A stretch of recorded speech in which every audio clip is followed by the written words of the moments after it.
প্রিয় দর্শক, সংবাদপত্রে বাংলাদেশ অনুষ্ঠান থেকে আমি রেজানুর রহমান আপনাদেরকে স্বাগত জানাচ্ছি। বিভিন্ন জাতীয় দৈনিকে প্রকাশিত খবরের বিশ্লেষণ নিয়ে আমাদের আজকের এই অনুষ্ঠানে অতিথি হিসেবে উপস্থিত আছেন জাতীয় প্রেস ক্লাবের সাবেক সাধারণ সম্পাদক, আমাদের অনেক প্রিয় মানুষ ইলিয়াস খান। কেমন আছেন? জি, ভালো। পত্রপত্রিকায় প্রকাশিত কয়েকটা গুরুত্বপূর্ণ শিরোনাম পড়ে শোনাই আপনাকে, তারপর আমরা আলোচনায় যেতে চাই। প্রথম আলো, 7 কলেজের জন্য আলাদা বিশ্ববিদ্যালয়ের পরিকল্পনা, কলেজে উচ্চশিক্ষা, র্যাবের বিলুপ্তি ও গণতন্ত্র ফেরাতে সংস্কারের তাগিদ, ইসলামী দলগুলোকে পক্ষে আনার চেষ্টায় বিএনপি ও জামায়াত।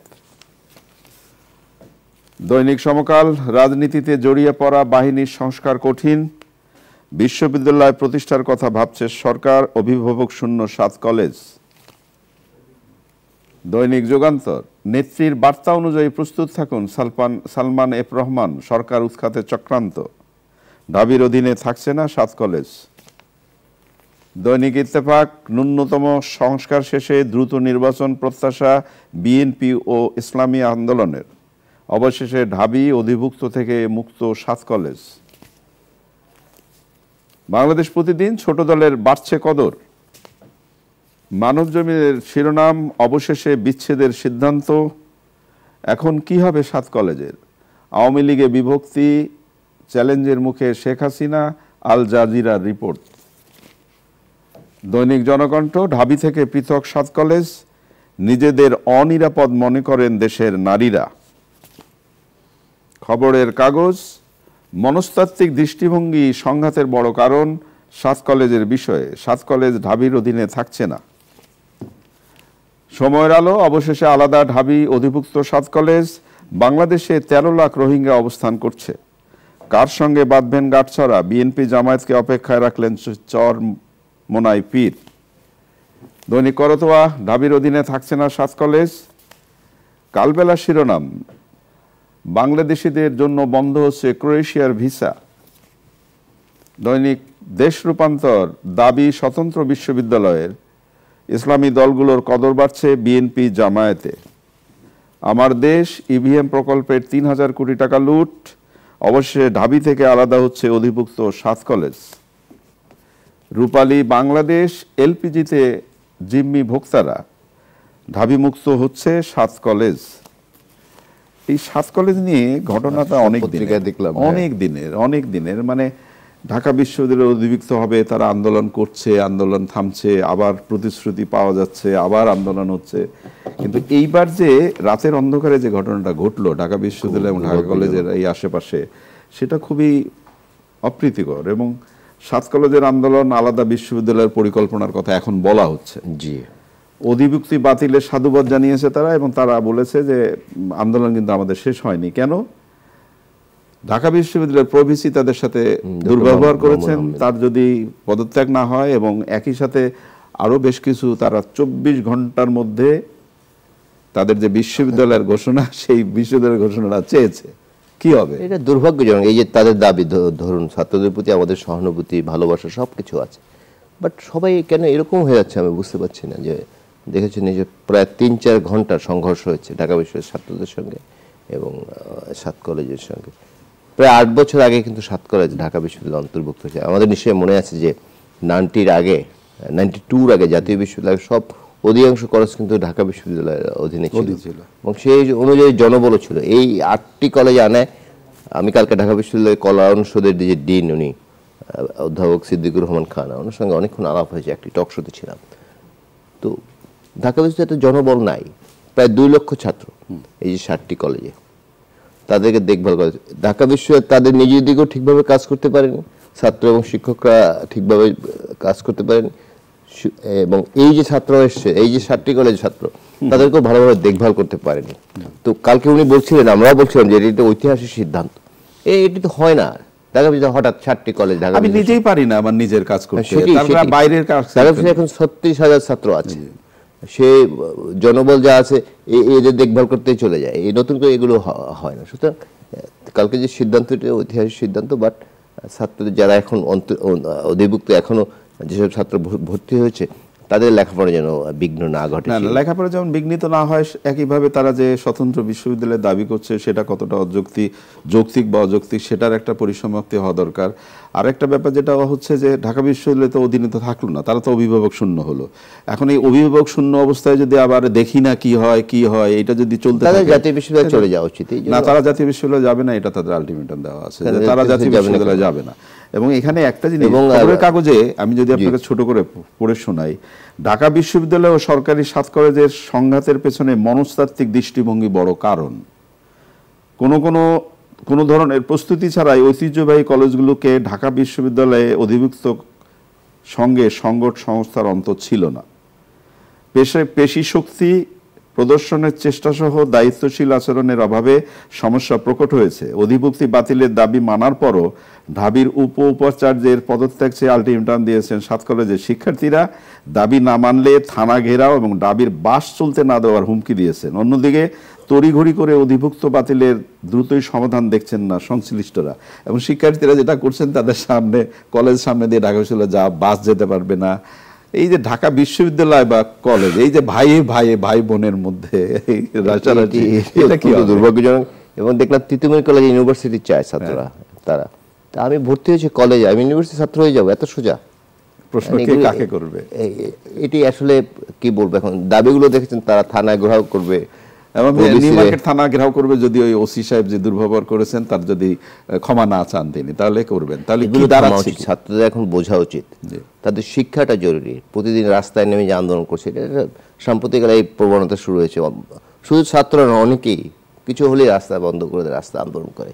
এটি তো ঠিক না। ছাত্রদের এখন উপলব্ধির সময় এসে আমি মনে করি নতুন যে ডিসিশন নিয়েছে 7টি কলেজ জাতীয় বিশ্ববিদ্যালয় তারা যেতে চায় না, প্রয়োজন নতুন বিশ্ববিদ্যালয় করুক কোনো একটা ফরম্যাটে, সেটা যদি হয় তাও ভালো। বাট তারা দিন আন্দোলন, ঢাকা বিশ্ববিদ্যালয়ে বাস চলতে দেবে নাকি, এটা তো নৈরাজ্যকর একটা দৃশ্য, এটা চিন্তা, এগুলো হওয়া ঠিক না। এবং একজন নেতাকে আমি বলতে শুনলাম, মানে রেসপেক্ট করেই বলতে শুনলাম যে ঢাকা বিশ্ববিদ্যালয়ের শিক্ষার্থীদেরকে ক্ষমা চাইতে হবে। ঢাকা বিষয়ে শিক্ষার্থীদেরকে ক্ষমা চাইতে হবে যে এরা কেন এই তাদের রাতের বেলা তাদের সাথে সংঘর্ষ। শিক্ষার্থী আর তারা কি এক? আমি ছোট করছি না, ঢাকা বিষয়ে ভর্তি হওয়া আর তিতুমির কলেজে ভর্তি হওয়া এক। এটাই যদি না বোঝে, তারা নিজেদের পজিশন যদি নিজেরা না বোঝে, তাহলে তো এটা তো ঠিক না।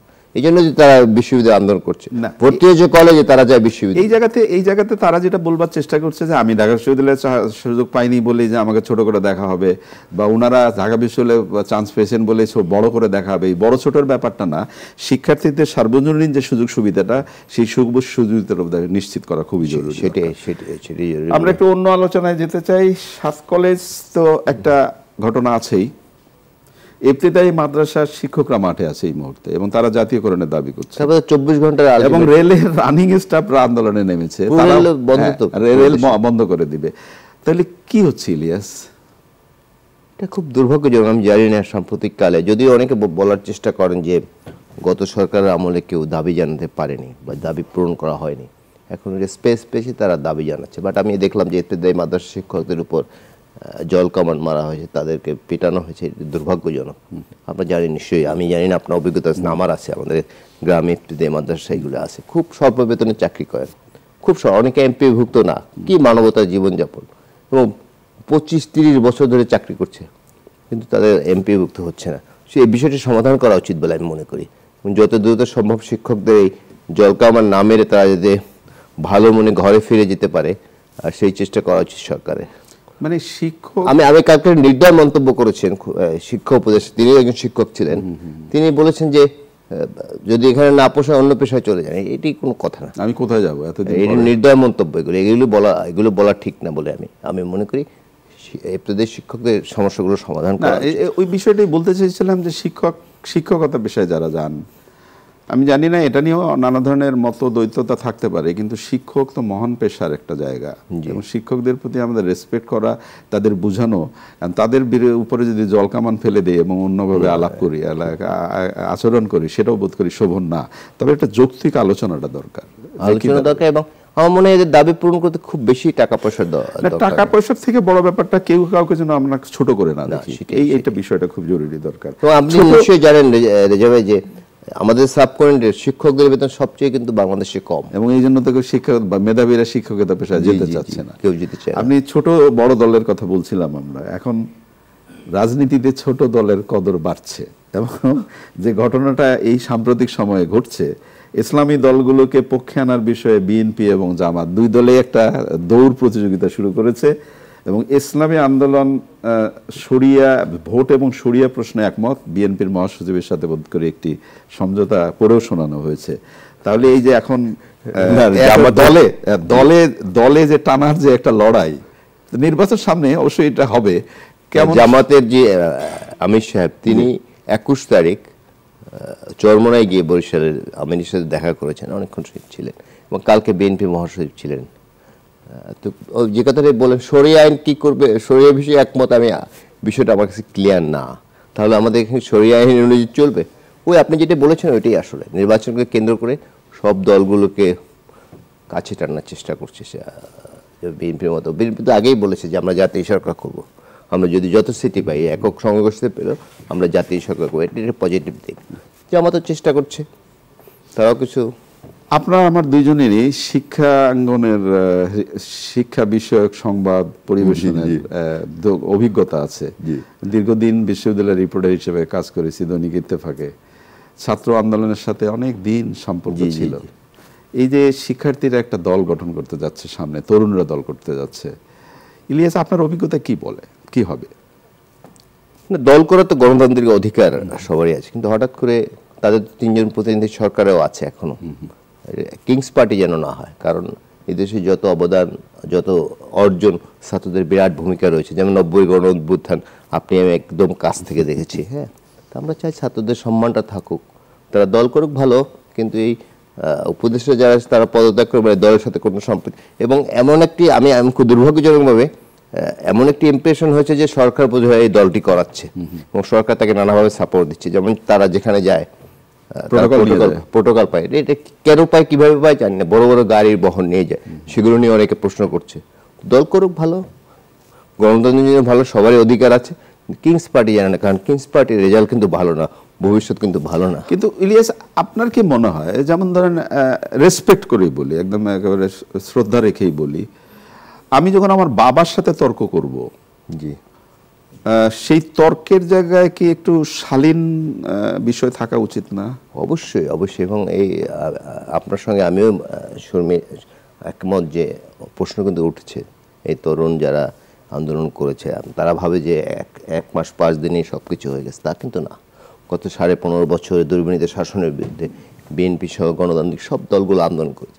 বিএনপির 60 লক্ষ নেতাকর্মীর বিরুদ্ধে মামলা, তারা ঘরে ঘুমাতে পারেনি, গুম হয়েছে, আয়না ঘরে গিয়েছে, কিন্তু আন্দোলন করেছে, তারা কোনো আপোষ করেনি। সুতরাং একদিনেই এই 1 মাসেই যে হয়ে গেছে এটি ভাবা, এই রোগটা অনেককে ধরেছে, তার যে আমরা এই দেশটাকে স্বাধীন করেছি, বিষয়টি কিন্তু তা না। আসলে দীর্ঘদিন ধরে একটা প্লট তৈরি হয়েছে। তারুণ্যের বা তরুণদের যে অংশগ্রহণ একটা ছিল এবং এটা গৌরবোজ্জ্বল ভূমিকা রেখেছে, সেটাও অস্বীকার করবো না। অবশ্যই অবশ্যই এটা অবশ্যই আছে, কিন্তু ব্যাপারটা আমি যেটা বলছিলাম যে আমরা পরিবার চালাই সবাই মিলে। এখন যদি কথার কথা, আমার বোকার মতো প্রশ্ন হচ্ছে কিনা আমি জানি না, যে কথার কথা যদি এখন বাবার জায়গা থেকে এখন ছেলের বাবা তুমি বসে থাকো, আজকে থেকে আমি সংসার চালাবো, তাহলে কি দাঁড়াবে? সেটা ওরিয়েন্টাল কালচারের মধ্যে পড়ে, আমাদের প্রাচ্য দেশে। দেখা যাক ভবিষ্যৎ কি দাঁড়ায়। গাজার এই যে উপকূলে, এই উপকূল ধরে বাস্তবরা মানুষের যে অন্তহীন স্রোত টেলিভিশনের পর্দায় যে দেখলাম, তখন মনে হলো আহারে কি অসহায় মানুষগুলো, কি স্রোতের মতো ছুটছে তাদের বাড়ির দিকে। এবং মানবাধিকার তো পৃথিবীর যত মানবাধিকার লঙ্ঘনের ঘটনা ঘটেছে সব যোগ করলে বোধহয় গাজার সাথে তুলনা করা যাবে না। সেখানে আবার গাজা থেকে উচ্ছেদ করার চেষ্টা করছে। ট্রাম্প সাহেব বলেছেন যে এদের মিশর এবং জর্ডানকে এদের নিয়ে যেতে বলেছে, বাট দুটি দেশ রাজি হয়নি। এটা দীর্ঘদিন ধরে ঝুলে আছে বিষয়টি।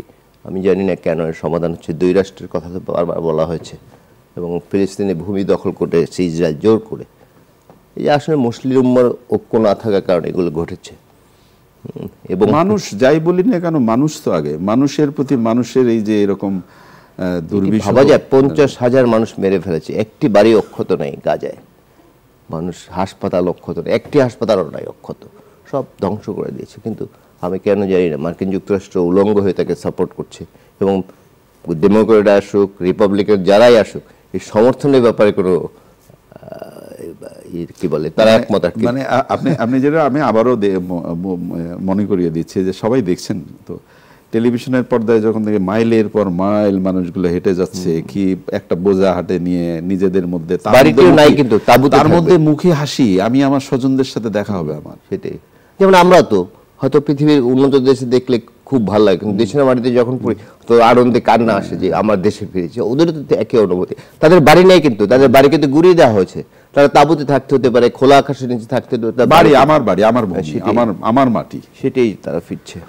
একেবারে শেষের দিকে বারবার এই আলোচনা করি, যেমন আজকে মানব জমিনের শিরোনাম হয়েছে যে কর্পোরেট মজুতদারিতে অস্থির চালের বাজার।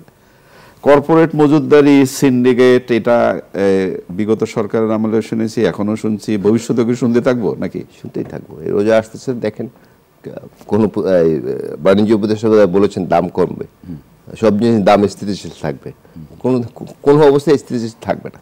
আগেই প্ল্যান করে রেখেছে যে কিভাবে দাম বাড়াতে হবে। বেগুনের কেজি 200 টাকা করতে হবে, তার মানে বেগুনি খেতে হবে।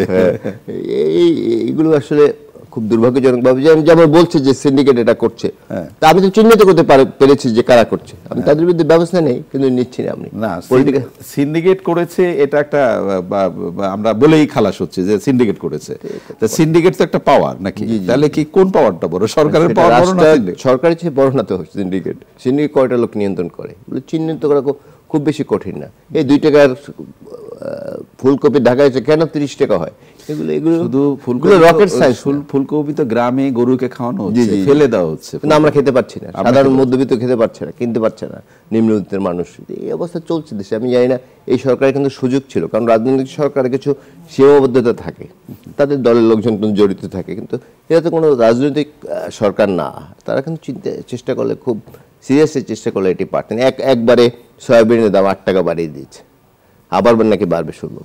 এটা বাজারে তো এখন মানুষ যেতে পারছে না।